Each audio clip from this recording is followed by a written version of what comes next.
नमस्कार दोस्तों, स्वागत है आप सभी का सुपर आईएएस पर। यूरोपियन यूनियन के लिए अब एक और नई मुसीबत सामने आ रही है। रशिया के द्वारा जब पहले गैस की सप्लाईज को कैंसिल किया गया था, अब चाइना के द्वारा भी अनाउंस कर दिया गया है कि वो भी यूरोपियन यूनियन को किसी प्रकार के एलएनजी सप्लाईज को प्रोवाइड नहीं करने वाले हैं। आप लोग यहाँ पे देख पाएंगे, इसकी बहुत ज्यादा कवरेज हुई है। ब्लूमबर्ग की खबर है, China halts LNG sales to foreign buyers in order to ensure own supply.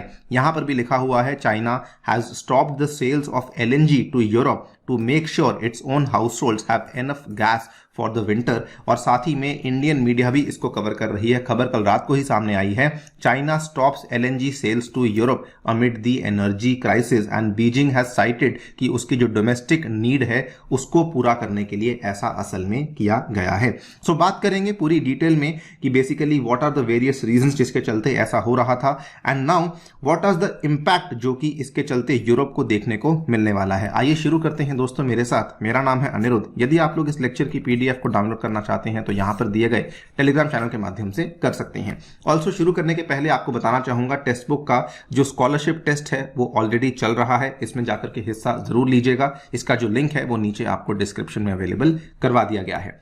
Alright, सो आज से लगभग एक महीना पहले की बात है, रशिया के द्वारा ये क्लियर कट अनाउंस किया गया था कि जब तक आप लोग हमारे ऑयल और बाकी एनर्जी सप्लाईज के ऊपर जो लगाए गए सैंक्शंस हैं जिनको नहीं हटाते हैं, तब तक हम लोग जो है हमारे गैस की सप्लाईज को रिज्यूम नहीं करेंगे। ये आपके सामने खबर है, सीएनबीसी की खबर 6 सितंबर को सामने आई थी। Russia has cut off gas supplies to Europe indefinitely because Europe अपने कन्वीनियंस के हिसाब से बाकी सब चीजों पे सैंक्शन तो लगा रहा था, लेकिन गैस को उन्होंने सैंक्शंस की लिस्ट से बाहर रखा था। तो रशिया ने बड़ी ही चालाकी से ये कहा कि हमारी जो नॉर्ड स्ट्रीम 1 की पाइपलाइन है उसमें एक ऑयल लीक आ चुकी है, जिसके चलते हम लोग आपको यूरोप की तरफ आने वाले जितने भी गैस सप्लाईज थे उसमें एक इनडेफिनेट शटडाउन को लेकर आ रहे हैं। ये यूरोप के लिए बहुत बड़ी मुसीबत इसलिए थी बिकॉज सर्दियां आने वाली हैं। सर्दियां यूरोप में बहुत ज्यादा एक्सट्रीम, बहुत ज्यादा गंभीर होती हैं, जिसके चलते उनकी जो गैस की रिक्वायरमेंट और जो डिमांड है वो काफी ज्यादा बढ़ जाती है। इसका परिणाम बाय द वे क्या हुआ था कि यूरोप के द्वारा जो डेवलपिंग कंट्रीज की तरफ जाने वाले एलएनजी कार्गोज थे, जैसे कि इंडिया, जैसे कि पाकिस्तान, जैसे कि श्रीलंका और कई सारी अफ्रीकन कंट्रीज की तरफ जाने वाले जो कार्गोज थे, उसको यूरोप ने एक तरीके से वहां से गैस को चोरी करना शुरू कर दिया था। बिकॉज यूरोप उनको मजबूर कर रहा था कि वो सारी की सारी गैस सप्लाईज को यूरोप की तरफ डाइवर्ट किया जाए। बल्कि इसको लेकर हमने वीडियो भी बनाई थी, आज से 3-4 दिन पहले की बात है, चाहे तो आप उसको जाकर के देख सकते हैं। अब लेकिन यूरोप के लिए जो मुसीबत है वो फिर से बढ़ चुकी है बिकॉज चाइना, जो कि भारी मात्रा में यूरोपियन यूनियन को एलएनजी की सेल कर रहा था, उसने भी अब यूरोप की तरफ सारे के सारे एलएनजी सप्लाईज को एक तरीके से हॉल्ट कर दिया है। नाउ चाइना के द्वारा बड़ा ही स्पष्ट यहां पे फैसला लिया गया है। The national development and reform commission, popularly called as NDRC, इन्होंने चाइना की जो बड़ी बड़ी कंपनी जैसे कि पेट्रो चाइना, साइनोपेक, उसके बाद सीनूक, इन सभी को बोल दिया है कि आप लोग विंटर कार्गोज के लिए सफिशिएंट स्टॉक को मेंटेन करेंगे बिकॉज हमारा जो डोमेस्टिक यूज है उसकी हमारी एकदम से डिमांड बढ़ सकती है और आप लोग जो है अब एलएनजी का एक्सपोर्ट करना बंद कर देंगे। सो क्लियर कट यहां पे बोला गया है, to ensure its own supply for the winter heating season, China to stop reselling LNG to energy starved buyers in Europe and Asia. Now यहां पर आपको बताना चाहूंगा कि चाइना असल में खुद के पास, चाइना के पास एलएनजी के भंडार अवेलेबल नहीं है, बल्कि चाइना तो खुद एक बहुत बड़ा इंपोर्टर है एलएनजी का, जो कि दुनिया के अलग अलग देशों से मंगवाता था, which includes USA and Russia as well. China इसको सेल नहीं कर रहा था, चाइना बेसिकली इसको रीसेल कर रहा था। चाइना की शानदार स्ट्रैटेजी क्या थी कि आज से लगभग 2-3 महीने पहले जब रशियन गैस भारी डिस्काउंट्स पे मिल रही थी, चाइना ने उस टाइम पे उस गैस को बड़ी मात्रा में खरीद लिया था। बल्कि आपको जानकर हैरानी होगी कि चाइना ने इसको इतना ज्यादा खरीद लिया था कि चाइना ऑलमोस्ट रिकॉर्ड हाईज को टच कर चुका था। इतनी गैस चाइना के द्वारा केवल 2020 में इंपोर्ट करी गई थी रशिया से, और उन सभी रिकॉर्ड्स को तोड़ते हुए चाइना ने इस गैस को रशिया से प्रोक्योर किया था एट ऑलमोस्ट 50% डिस्काउंट। आप यहां पे देख पाएंगे, China manage to get 50% discount on LNG supply from Russia's Sakhalin 2 export plant. और यही वाला जो गैस था जो कि चाइना में इकट्ठा हो रहा था, इसका चाइना उतना इस्तेमाल नहीं कर रही थी बिकॉज चाइना में चल रही थी एक बहुत ही ज्यादा स्ट्रिंजेंट और स्ट्रिक्ट जीरो कोविड की पॉलिसी।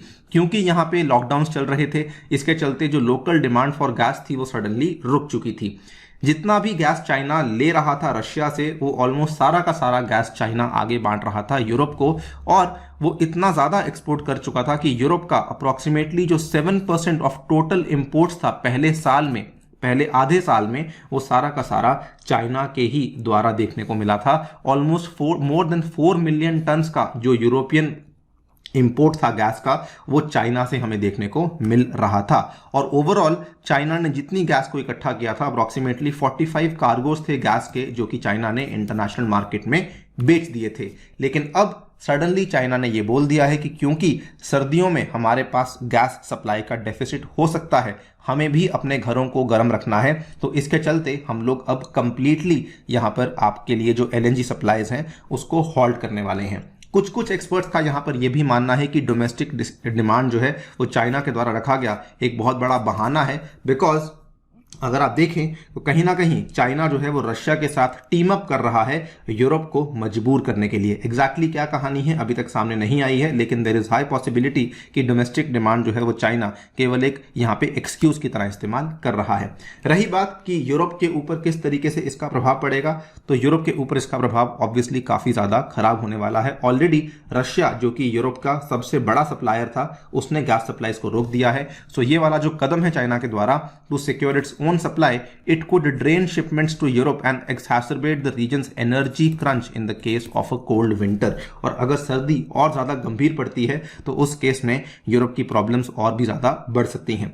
पिछले कुछ टाइम में, अगस्त महीने की बात आपको बता रहा हूं, जो गैस का दाम था वो इतना बढ़ चुका था, it had touched historic highs of $336 पर मेगावाट आवर, जो कि एक टाइम पे 100 से $125 पर आवर में आपको देखने को मिलता था।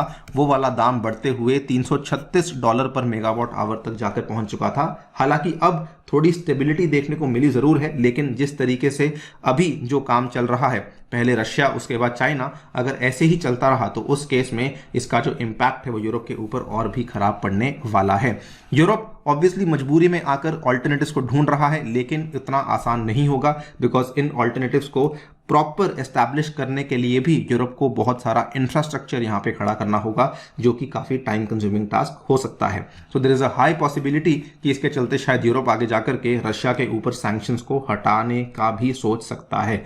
बाकी देखते हैं क्या होता है। आप लोग क्या सोचते हैं इस डेवलपमेंट के बारे में, डेफिनेटली बताइए हमें कॉमेंट सेक्शन में।